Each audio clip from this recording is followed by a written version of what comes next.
સરકારની વધુ એક સર્જિકલ સ્ટ્રાઇક। બુટલેગરો અને ડ્રગ્સ માફિયાઓની ગાડીઓની સરકાર હરાજી કરશે। નશીલા પદાર્થ ભરેલી ગાડી પોલીસ જપ્ત કરે તો પણ ચાર્જશીટ દાખલ થયા બાદ સરકાર ગાડીઓની હરાજી કરશે। સરકારે બુટલેગરો અને ડ્રગ્સ માફિયાઓની કમર તોડી પાડવા માટે આ તૈયારીઓ કરી છે। અત્યાર સુધી કોર્ટમાં કેસનો નિકાલ ન થાય ત્યાં સુધી બુટલેગરો ડ્રગ્સ માફિયાઓની ગાડીઓ પોલીસ સ્ટેશનમાં જ જમા રહેતી હતી, પરંતુ હવે આવી ગાડીઓનો નિકાલ કરી દેવાશે। કમર તોડવા માટે આ નિર્ણય લેવાયો છે।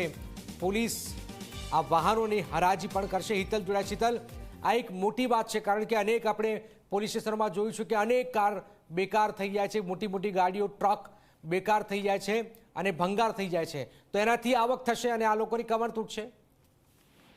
જી ચોક્કસ જનક એવું કહી શકાય કે રાજ્ય સરકાર દ્વારા જાહેરનામું પ્રસિદ્ધ કરીને એક મહત્વનો નિર્ણય કહી શકાય એ પ્રકારે ફેરફાર કરવામાં આવ્યો છે। અને ખાસ કરીને જોવા જઈએ તો કોઈ પણ કેવી પદાર્થ હોય કે દારૂ હોય એ સહિતના જે પદાર્થો એવા છે જે નશાકારક વસ્તુઓ છે એનું જો પરિવહન કરતા કોઈ પણ વ્યક્તિ પકડાશે તો તેનું વાહન જપ્ત કરવામાં આવશે અને જપ્ત કરવામાં આવતું હતું, પણ હવે આ વાહન પોલીસ સ્ટેશનમાં પડ્યું સડી જતું હોય છે અને ક્યાંક ને ક્યાંક સરકારી કહી શકાય કે રાજ્યની મિલકત છે એ મિલકતને નુકસાન થતું હોય છે ને એટલા જ માટે સરકારે એક મહત્વનો નિર્ણય લીધો છે કે આ પ્રકારનું વાહન પકડાય ત્યારે ચાર્જશીટ થયા પછી એ વાહનને ગમે ત્યારે વેચી શકાય અને આવક પણ ઊભી કરી શકાય એ પ્રકારનો નિર્ણય લીધો છે। અને તેનાથી ક્યાંક ને ક્યાંક જે બુટલેગરો છે એ બુટલેગરોમાં પણ ખોફ પહોંચશે અને જે વાહનોની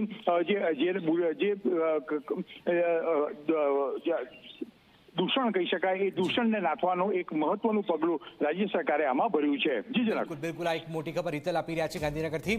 હવે સરકાર આ બુટલેગરો અને ડ્રગ્સ માફિયાઓની ગાડી વેચી મારશે। સુરતના ઉલપાડમાં પરમિશન વગર ચાલતી